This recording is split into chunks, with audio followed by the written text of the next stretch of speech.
Ni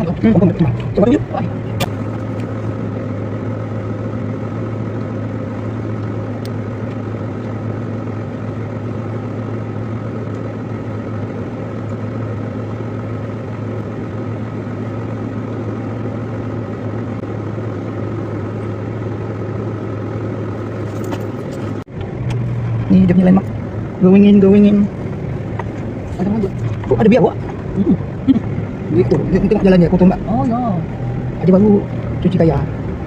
Lepas tu dia punya pokok dah sampai ke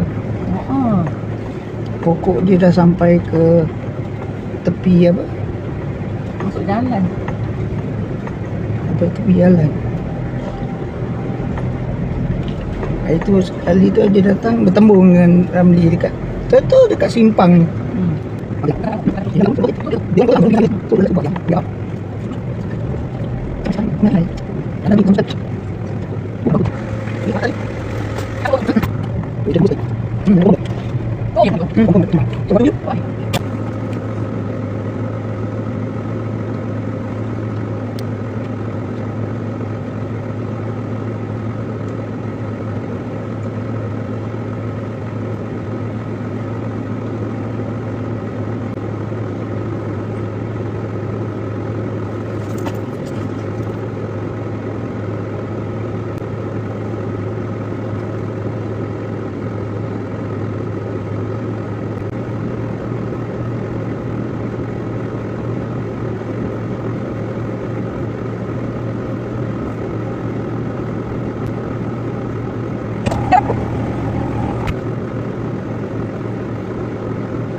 Kita kena jalan buat sini.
Wah, apa ya?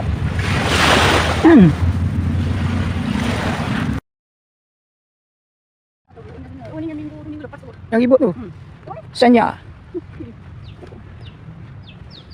Tengok tu, jambatan dia sudah putus. Jambatan apa? Tu jambatan tu, nampak tak?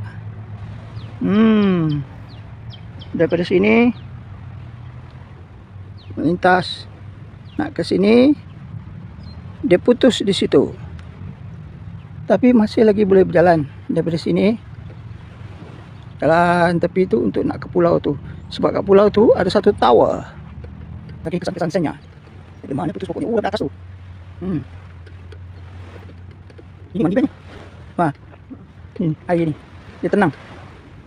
Nanti kita mandi sini. Atau sekarang mau mandi pun boleh juga. Kita pergi sana mandi. Itu dia.